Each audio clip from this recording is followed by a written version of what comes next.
by Martin Luther King.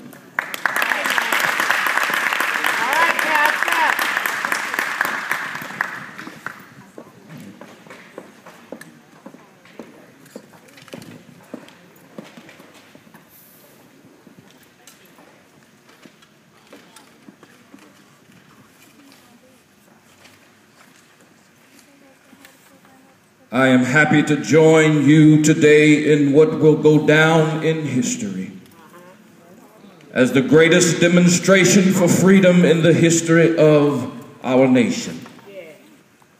50 years ago, a great American in whose symbolic shadow we stand today signed the Emancipation Proclamation. This momentous decree is a great beacon light of hope to millions of Negro slaves who had been seared in the flames of withering injustice. It came as a joyous daybreak to end the long night of their captivity. But 100 years later, the Negro still is not free. 100 years later, the life of the Negro is still badly. 100 years later, the life of the Negro is crippled by the manacles of segregation and the chains of discrimination. 100 years later, the Negro lives on a lonely island of poverty in the midst of a vast ocean of material prosperity. 100 years later, the Negro is still languished in the corners of American society and finds himself in exile in his own land. So we come here today to dramatize a shameful condition. In a sense, we've come to our nation's capital to cash a check. When the architects of the Republic wrote the magnificent words of the Constitution and the Declaration of Independence, they were signing a promissory note to which every American was to fall heir. This note was a promise to all men, yes, black men as well as white men, would be guaranteed inalienable rights of life, liberty, and the pursuit of happiness. It is obvious today that America has defaulted on this promissory note insofar as her citizens of color are concerned. Instead of honoring this sacred obligation, America has given the Negro people a bad check, which has come back marked insufficient funds. But we refuse to believe that the Bank of Justice is bankrupt. We refuse to believe that there are insufficient funds in the great vaults of opportunity of this nation. So we've come to cash this check, a check that will give us upon demand the riches of freedom and the security of justice. We have also come to this hallowed spot to remind America of the fierce urgency of now. This is no time to engage in the luxury of cooling off or to take the tranquilizing drug of gradualism. Now is the time to make real the promises of democracy. Now is the time to rise from the dark and desolate valley of segregation to the unlit path of racial justice. Now is the time to lift our nation from the quicksands of racial injustice to the solid rock of brotherhood. Now is the time to make justice a reality for all of God's children. It would be fatal for the nation to overlook the urgency of the moment.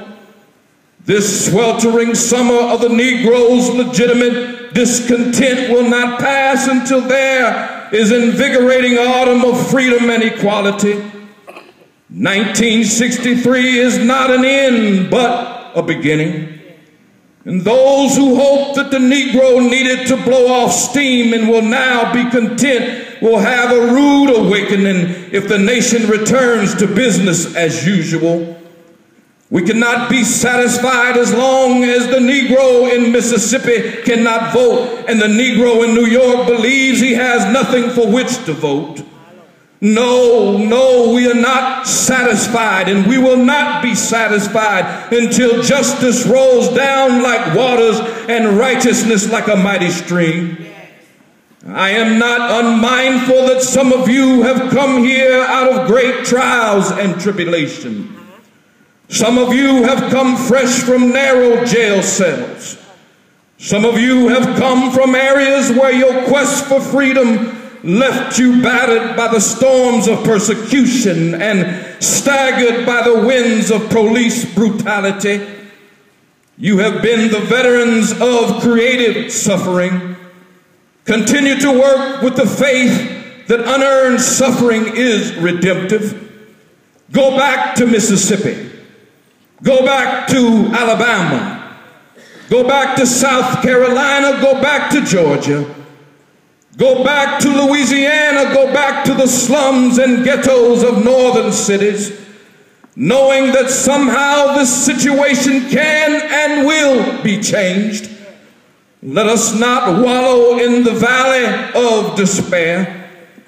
I say to you today, my friends, even though we face the difficulties of today and tomorrow, I still have a dream. It is a dream deeply rooted in the American dream. I have a dream that one day this nation will rise up, live out the true meaning of its creed. We hold these truths to be self-evident, that all men are created equal. I have a dream that one day on the red hills of Georgia, sons of former slaves and sons of former slave owners will be able to sit down together at the table of brotherhood. I have a dream that one day, even in the state of Mississippi, a state sweltering with the heat of injustice, sweltering with the heat of oppression, will be transformed into an oasis of freedom and justice. I have a dream that my 4 little children will one day live in a nation where they will not be judged by the color of their skin, but by the content of their character. I have a dream today. I have a dream that one day, down in Alabama with this vicious racist, with this governor having his lips dripping with the words of interposition and nullification, one day right here in Alabama, little black boys and black girls will be able to join hands with white boys and white girls as sisters and brothers. I have a dream today. I have a dream that one day every valley shall be exalted, every hill and mountain shall be made low. The rough places will be made plain, and the crooked places will be made straight. And the glory of the Lord shall be revealed, and all flesh shall see it together. This is our hope. This is the faith that I go back to the South with the faith that we will be able to hew out of the mountain of despair a stone of hope. With this faith, we will be able to transform the jangling discords of our nation into a beautiful symphony of brotherhood. With this faith, we will be able to work together, to pray together, to struggle together, to go to jail together, to stand up for freedom together, knowing that we will be free one day. This will be the day when all of God's children will be able to sing with new meaning, my country, 'tis of thee, sweet land of liberty, of thee I sing. Land where my fathers died, land of the pilgrim's pride, from every mountainside let freedom ring.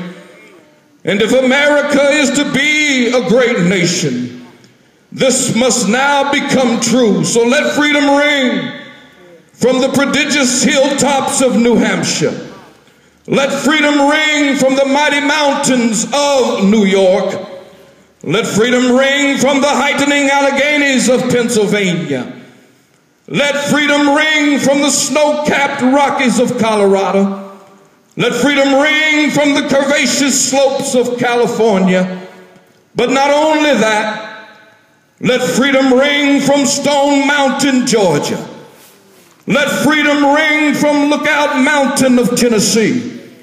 Let freedom ring from every hill and molehill of Mississippi. From every mountainside, let freedom ring.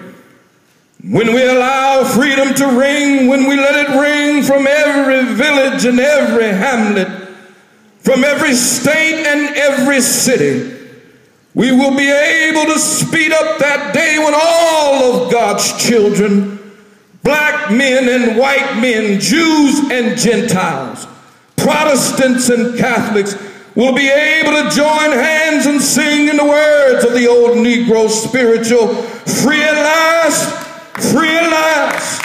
Thank God Almighty, we are free at last.